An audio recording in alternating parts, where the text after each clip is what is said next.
Pendant que nous assistons à une saison pleine de fesses et de yaoi, se propage dans l'ombre de la diffusion légale d'animation en France, un animé des moins plein de potentiel.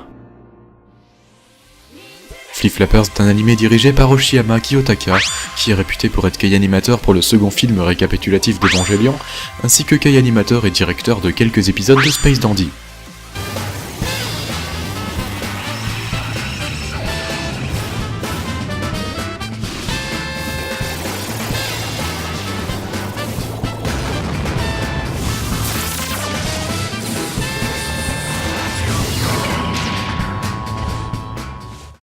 Il est animé par le studio 3HZ qui est notamment réputé pour avoir fait récemment l'adaptation animée de Dimension W.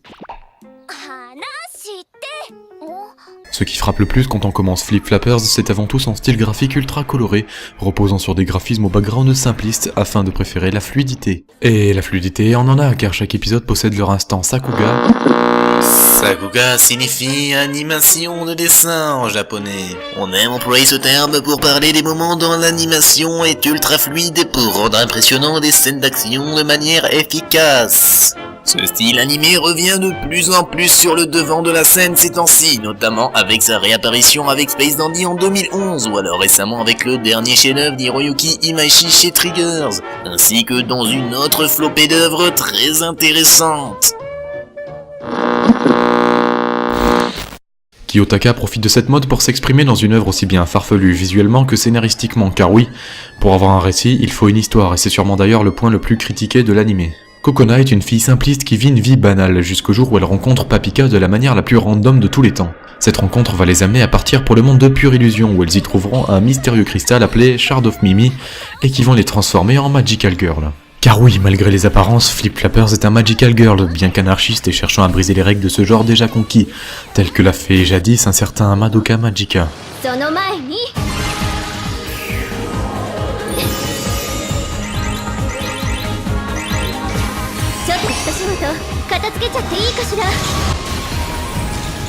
Son scénario, souvent jugé trop bizarre, n'est selon moi pas mauvais car il crée une parfaite cohérence avec le style graphique et permet ainsi à l'auteur de partir dans beaucoup d'épisodes expérimentaux. Ainsi, nous avons des épisodes horrifiques, dans le désert à la Mad Max et j'en passe, qui crient assez souvent un amour assez prononcé pour le cinéma occidental. Ce que j'adore dans cet animé est la volonté de briser la monotonie des animés actuels en faisant quelque chose à contre-courant de ce qui se fait en ce moment. Tout ça en travaillant sur un scénario pensé pour l'épisode et non en un seul fil conducteur dont la durée des épisodes comporte un frein. Chaque épisode crée donc à eux seuls un récit autosuffisant qu'il faut vivre au lieu de compter. Le point négatif se trouve dans l'écriture des personnages. Ils sont sympathiques mais les dialogues laissent souvent perplexes et se limitent souvent à...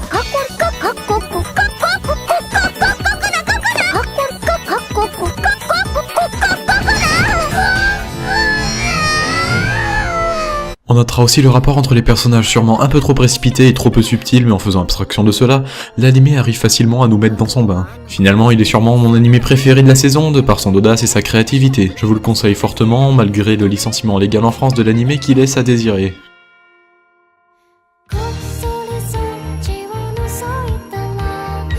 J'annonce l'ouverture d'un Tipeee si jamais vous voulez soutenir la chaîne, toutes les infos relatives sont sur la page.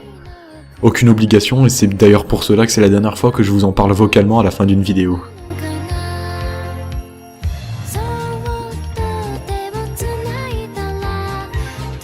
L'ending si présent a d'ailleurs été réalisé par Oshiyama Kiyotaka lui-même, et la musique composée par Ito Mazumi qui a aussi composé l'ending d'Aibane Renmei.